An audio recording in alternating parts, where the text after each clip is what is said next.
Well, something big is about to hit Americans' bank accounts, and almost nobody in the media is prepared for the fallout. So while the headlines keep screaming wrong direction, while the polls keep telling you that people feel broke, Scott Bessent just went on Fox Business and he quietly confirmed something that changes the entire conversation. A massive tax refund wave is coming. And for millions of working Americans, this could mean $1,000, even $2,000 back in just a few weeks. Now, I'm not talking about stimulus. I'm not talking about handouts.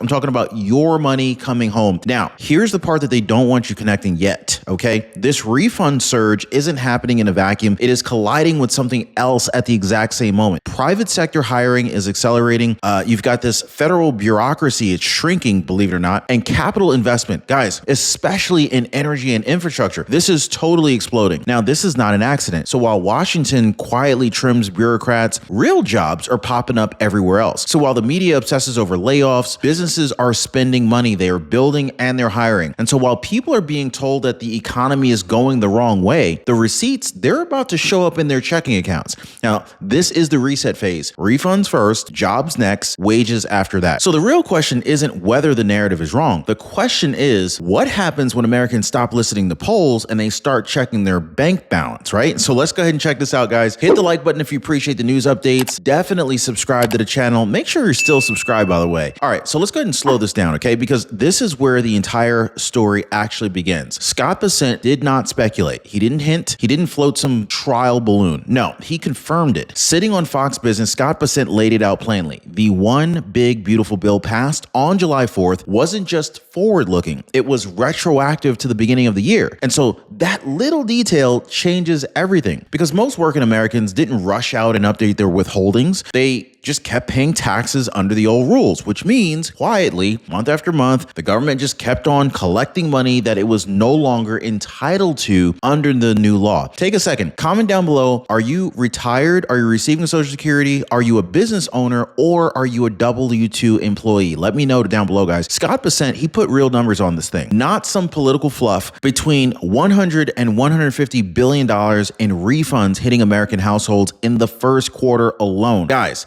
that's not spread out over a decade or some long period of time like that. No, this is not theoretical growth. That's cash and it's moving fast. Now, when you break that down at the household level, you're talking about $1,000 to $2,000 per household, depending upon income and how many people are working under one roof. Now, here is the key, okay? This is not stimulus money. Congress didn't approve checks. This is money already earned, already paid, already withheld, now being returned. This is why this moment matters so much, because once the money starts landing in bank accounts, the argument isn't theoretical anymore. It is personal, okay?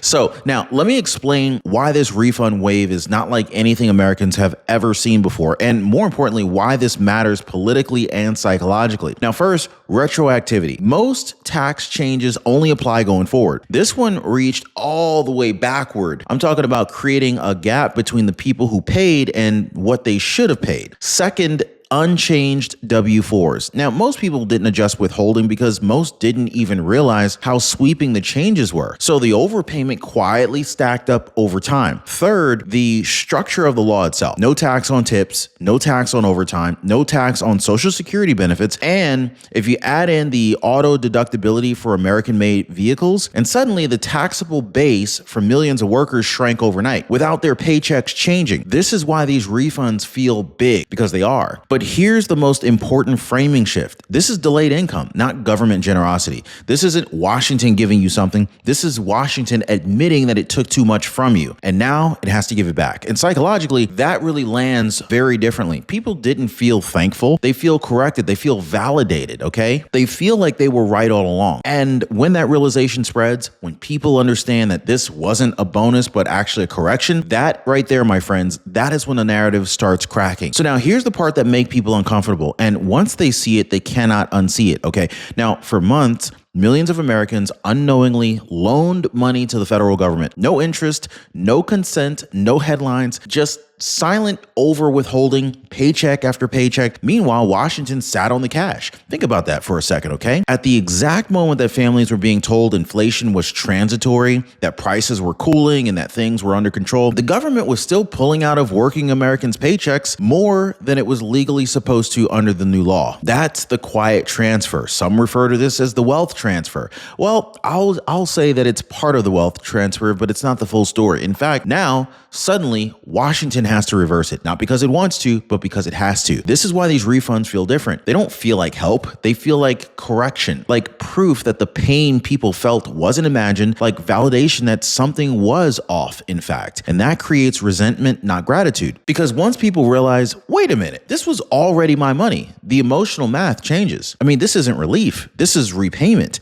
In fact, if you ask me, they need to repay us with interest. Wouldn't they hit you with interest if you owed the IRS money? And repayment triggers a completely different political instinct. People start asking questions. How long was this happening for? Who benefited from holding it? And what else am I still overpaying without realizing it? And so this is why this moment is so volatile, because it flips the power dynamic. The government isn't rescuing people. It's admitting error quietly for the refunds make it obvious. And this is exactly why timing matters, because delays don't just cost money with taxes. They cost people entire years in other parts of their lives too. And I was actually just talking to someone recently who said, I meant to call, but life got busy. Then January hit, and just like that, they were locked into a bad Medicare plan for a full year. A full year of overpaying, a full year of unnecessary stress. This is how fast these windows close, folks. And this is why I partner with Chapter. They don't sell you hype. They just walk you through your Medicare coverage before the deadline passes, so a simple delay doesn't turn into 12 months of regret. This is about correction, just like these refunds, fixing problems before they compound. Now, most people are already dialing the phone number at the bottom of your screen there, 909-563-8279, or they're visiting the link. I left a link in the description down below, askchapter.org/Ron, to get clarity right now instead of damage control later. Because whether it's taxes or healthcare, waiting almost always costs more money. So let's go ahead and collide this reality with what the media is telling you. Every week, the same polls, wrong direction, economic anxiety, voters pessimistic, and on paper, it makes sense. I get it, right? Right up until the refunds hit. Because polls, they measure sentiment. Bank accounts measure truth. And these two things, they're about to crash into one another. So here's a question that nobody in the media wants to answer yet. What happens when millions of Americans wake up, check their refund status, and then they see 4 digits that they weren't expecting?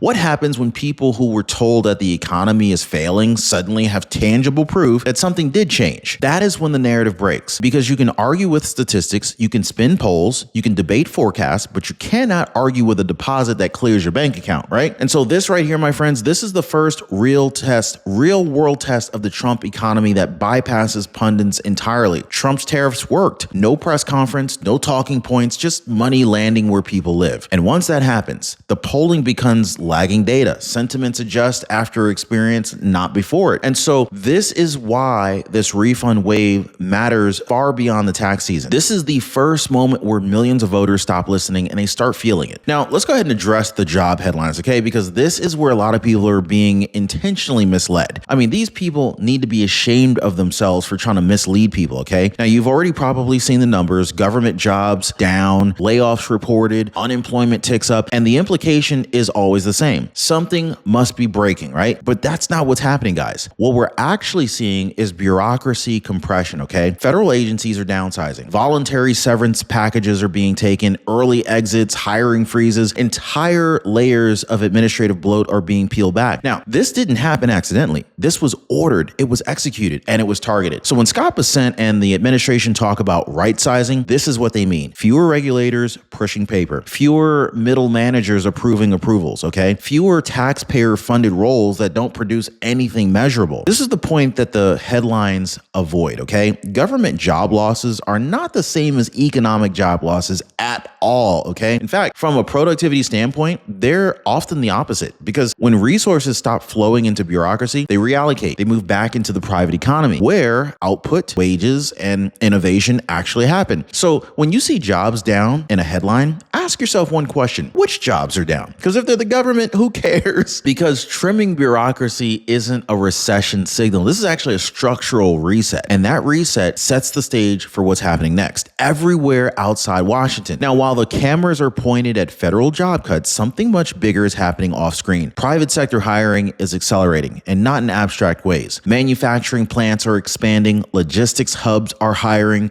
construction crews are backlogged, energy companies are staffing up, data infrastructure projects are recruiting at scale. These are real jobs, guys. Jobs that pay good money, jobs that build, jobs that exist because someone is investing real money, not because of a budget line item being survived. This is where the disconnect with the media becomes obvious because they just keep on saying, they keep on asking, why don't people feel the recovery yet? Well, the answer is timing. Hiring doesn't explode first, investment does. And that investment is already happening. Businesses don't spend billions on equipment, facilities, and infrastructure unless they expect demand. They don't hire people unless they believe that revenue is coming. You see, this right here, my friends, this is why Scott Bessent keeps pointing to what's happening outside Washington, because that is really where the economy actually lives. Not in agencies, not in press briefings, in factories, job sites, ports, plants, power grids, okay? And once those new hires compound, wages follow. Now, this is the data point that economists obsess over, and most people never even hear explained. So I want to break it down so that everyone understands, okay? Some of it's complicated, but I'm gonna make it super easy that even a 10-year-old can understand this, okay? So Scott Bessent, he pointed to it directly. Capital expenditures are up roughly 15%. Now, that's not a vanity metric. That's not some Wall Street fluff. This is one of the most reliable, forward-looking signals in the entire economy. Here's why, though. Businesses don't increase capital spending unless they're confident. They don't want to put money out there unless they think more money's coming back. What did Mr. Wonderful from Shark Tank used to say? He used to say, like,